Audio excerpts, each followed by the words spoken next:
নির্বাচন যখন এগিয়ে আসছে একটা খুব গুরুত্বপূর্ণ প্রশ্নের একটু সুরাহা হওয়া দরকার।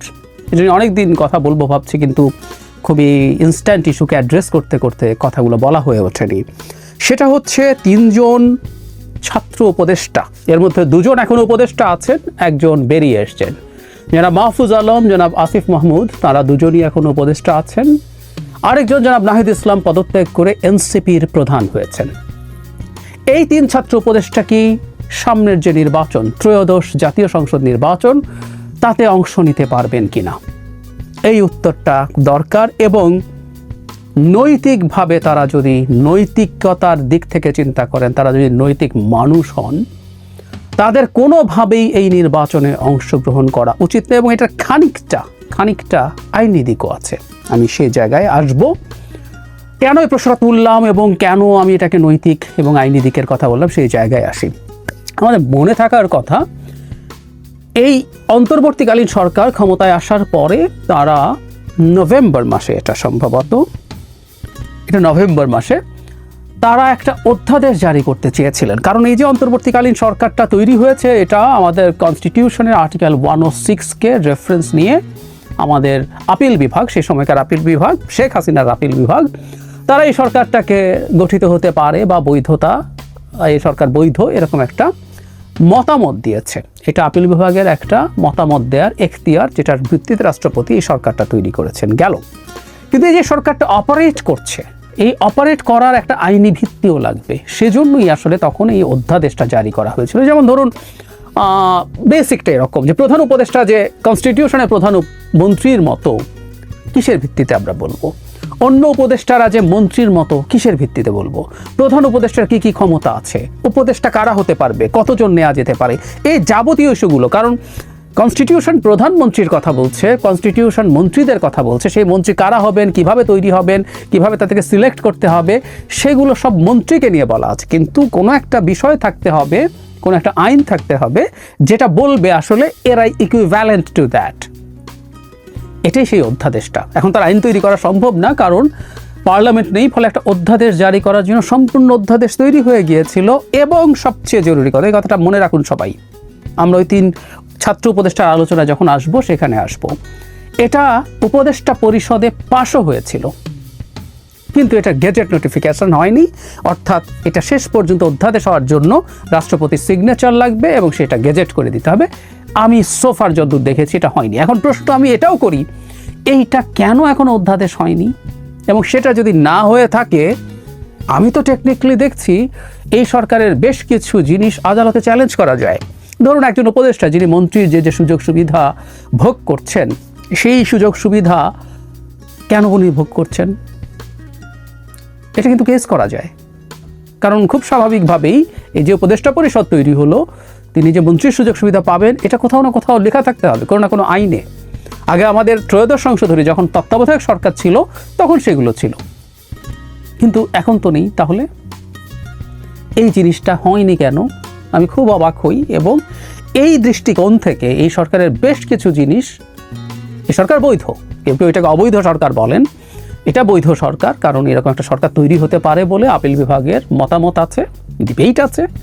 মতামত তো রায় না, তাই এটা বৈধ হবে না। আমি ডিবেটে ঢুকছি না, আমি বৈধ ধরে নিচ্ছি। কিন্তু এই সরকারের বহু জিনিস আছে যেগুলো লিগালি চ্যালেঞ্জড হতে পারে। শুধু তাই না, জরুরি অবস্থা, এখানেও এটা আছে। জরুরি অবস্থা জারি আমরা দেখেছি, কেউ একসময় রাষ্ট্রপতির হাতে জরুরি অবস্থা আছে, চুপ জরুরি অবস্থা জারি করে দিবেন। ওয়াকরুজ্জামান আছে, 2 জন হলো ইন্ডিয়ার লোক, হাসিনার লোক, তারা করে দেবে। এসব ফালতু কথাবার্তা অনেককে বলতে শুনেছি। তখন এটা নিয়ে ভিডিও করে আমি কনস্টিটিউশন ধরে দেখিয়েছিলাম আসলে জরুরি অবস্থা আদতে প্রাইম মিনিস্টারের হাতে। কারণ প্রাইম মিনিস্টারের প্রতি স্বাক্ষর ছাড়া কখনোই জরুরি অবস্থা জারি করা যাবে না। আর এই যে অধ্যাদেশ আছে, সেখানে ওই জিনিসটা ক্ল্যারিফাই করা আছে, ওখানে প্রাইম মিনিস্টারের জায়গায় প্রধান উপদেষ্টার প্রতি স্বাক্ষর লাগবে। এরকম সব বিস্তারিত মানে উপদেষ্টা কারা হবেন, উপদেষ্টার যে যোগ্যতা, ধরুন মন্ত্রী হওয়ার যা যোগ্যতা, সেটাই যদি থাকতে হয়, সেটাও লিখিত থাকতে হবে। এবং আমি এই অধ্যাদেশটার একটা অংশ আপনাদের দেখিয়েছিলাম জনাব খলিলের ক্ষেত্রে। তিনি যে উপদেষ্টা হয়েছেন, আমি দেখিয়েছি যে এই অধ্যাদেশে ঠিক আমাদের কনস্টিটিউশনে যা আছে, আমাদের কনস্টিটিউশনে আছে হলো মন্ত্রী সংসদ সদস্যদের মধ্যে থেকে হতে হবে এবং সংসদ সদস্য হওয়ার যা যোগ্যতা তার লাগবে। এর মধ্যে দ্বৈত নাগরিকত্ব, মানে একক তো প্রশ্নই আসে না, দ্বৈত নাগরিকত্ব থাকলেও তিনি সংসদ সদস্য হতে পারেন না। 10% টেকনোক্র্যাট মন্ত্রী নেওয়া যায়, সেই ক্ষেত্রেও তাদের সংসদ সদস্য না হলেও চলবে, কিন্তু সংসদ সদস্য হওয়ার যা যা যোগ্যতা দরকার সেগুলো তার থাকতে হবে। তার মানে হচ্ছে এই, কোনোভাবেই, আমি আবারও বলছি, কোনোভাবেই বাংলাদেশের হিসাবে কোনো মন্ত্রী দ্বৈত নাগরিকত্ব নিয়ে হতে পারবেন না। ইনফ্যাক্ট উপদেষ্টাদের ক্ষেত্রেও ঠিক এই কথাটাই অধ্যাদেশে লেখা ছিল। কেউ কেউ বলবেন এটা অধ্যাদেশ হয়নি, এটা পাস হয়েছে। এবার যে জায়গাটায় আসছিলাম, অনেক কিছু আছে, তাদের দায় মুক্তি দেওয়া আছে তারা যেহেতু কাজ করছেন। যদি এসব নিয়ে প্রশ্ন আছে, প্রশ্ন হচ্ছে অধ্যাদেশ কিন্তু দিনের শেষে পরবর্তী সংসদে এটাকে আইনে পরিণত করতে হবে, না হলে অধ্যাদেশ আসলে এফেক্টিভ থাকবে না। এটা খুবই জরুরি ব্যাপার। সো অধ্যাদেশ দিয়ে for the time being next পার্লামেন্টের আগ পর্যন্ত কাজ চলবে, এবং কোনো লিগ্যাল চ্যালেঞ্জ হলে সেটাকে সে ডিফেন্ড করতে পারবে, ফেস করতে পারবে, কিন্তু সেটা পরবর্তীতেও আইনে পরিবর্তিত হওয়ার প্রশ্ন আছে। সুতরাং এই ব্যাপারগুলো অবশ্যই সবাইকে মাথায় রাখতে হবে। ভবিষ্যৎ সরকারের সাথে মানে বর্তমানে যারা আছেন তাদের ইন্টারাকশন কেমন হবে, তাদের মিথস্ক্রিয়া কেমন হবে সেগুলো। আচ্ছা, এবার যে জায়গাটায় আসছি, এখানে একটা সাবহেডিং আমি বিবিসি বাংলায় দেখছি, উপদেষ্টা হতে পারবেন না যারা। এখানে মানে মোটামুটি আমাদের মন্ত্রীদের যা যা নিয়ম সেটাই আছে। পাশাপাশি উপদেষ্টার পদে বসতে হলে ব্যক্তিকে ত্রয়োদশ জাতীয় সংসদ নির্বাচন এবং স্থানীয় সরকার প্রতিষ্ঠানের জনপ্রতিনিধি নির্বাচনে প্রার্থী হবেন না মর্মে সম্মতি দিতে হবে। আমি আবারও পড়ছি, পাশাপাশি উপদেষ্টার পদে বসতে হলে ব্যক্তিকে ত্রয়োদশ জাতীয় সংসদ নির্বাচন এবং স্থানীয় সরকার প্রতিষ্ঠানের জনপ্রতিনিধি নির্বাচনে প্রার্থী হবেন না মর্মে সম্মতি দিতে হবে। তার মানে যখন নভেম্বর মাসে এই অধ্যাদেশ জারি হয়, জনাব মাহফুজ আলম, জনাব আসিফ মাহমুদ, জনাব নাহিদ ইসলাম, এই তিনজন সেই উপদেষ্টা পরিষদের সদস্য ছিলেন, এবং তারা সহ উপদেষ্টা পরিষদ এই যে অধ্যাদেশ এটা তারা পাস করেছেন, তারপরে তারা নীতিগতভাবে এটা সমর্থন করেছেন। এটা এখনো যেহেতু আইন হয়নি, মানে অধ্যাদেশ হয়নি, জারি হয়নি, আমি নিশ্চিত আমি খুঁজে দেখলাম এটার আসলে কোনো রকম কোনো গেজেট নোটিফিকেশন আমি দেখিনি। একটা অবিশ্বাস্য ব্যাপার, এই প্রশ্নগুলোর জবাব সরকারকে দিতে হবে। তো যাই হোক, হয়নি যেহেতু কেউ বলবেন যে এটা এখনো অধ্যাদেশ নয়, সেটার আইনি বাধ্যবাধকতা নেই।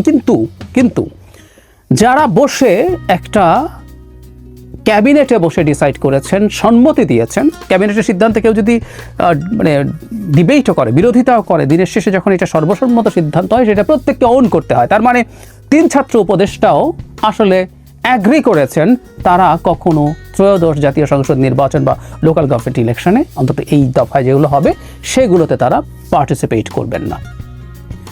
এখন পরিস্থিতিটা একটু দেখা যাক। জনাব নাহিদ ইসলাম অলরেডি এনসিপির নেতা হয়েছেন, তিনি কি নির্বাচন করবেন না? তিনি তো অলরেডি রাজনীতিবিদ। টেকনিক্যালি বলা যায় বাকি দুজন সরকারে আছেন, তারা হয়তো করবেন না, তারা দলে আসবেন না, কিন্তু অন্তত একজন জনাব আসিফ মাহমুদকে তার এলাকায় প্রচুর জনসংযোগ করার মতো পরিস্থিতি দেখা যাচ্ছে। তিনি লাটবহন নিয়ে যান, সরকারি নানান সুবিধা বেনিফিট তিনি সেখানে দেন তার এলাকার উন্নয়নের জন্য। যেহেতু তিনি এলজিআরডির মতো গুরুত্বপূর্ণ মন্ত্রণালয় আছেন, এসব নানান আলোচনা আছে। হোয়াট এভার, তিনিও কি নির্বাচনে অংশগ্রহণ করবেন না? তিনি কি এনসিপিতে যাবেন না বা অন্য কোথাও? জনাব মাহফুজ আলম এবং জনাব আসিফ মাহমুদও একই ক্যাটাগরিতে পড়েন। ওই যে বলছিলাম, এটা নৈতিক, এটা অনৈতিক হবে তারা যদি নির্বাচনে পার্টিসিপেট করেন। এবং আবারও বলছি, তারা এটা অ্যাগ্রি করেছিলেন, এটা একটা লিগাল ব্যাকগ্রাউন্ড তৈরি হওয়ার জন্য। অধ্যাদেশ মানে এটা একটা আইনি বাধ্যবাধকতার জন্য তারা অ্যাগ্রি করেছিলেন। সো এটা এক ধরনের নৈতিক শুধু না, আইনি বাধ্যবাধকতা আছে। গায়ে বলতে পারেন আমি তো কোনো নিয়ম ভাঙছি না, কোথায় লেখা আছে, এসব বলতে পারেন, কিন্তু আমি দেখিয়ে দিলাম আমাদের এই আলাপটাও মনে হয় মাঠে থাকা জরুরি হবে। তারা তো এমনি এটা করে ফেলেননি, তারা এটা করেছিলেন, এটার ব্যাপারে তাদের ব্যাখ্যা দিতে হবে। আর আরেকটা জিনিস আমি একটু সরকারের দিক থেকেও ব্যাখ্যা চাইবো, সেটা হলো এই অধ্যাদেশ জারি হলো না কেন? এই অধ্যাদেশের অবর্তমানে বহু কিছু নিয়ে প্রশ্ন তোলা যায়।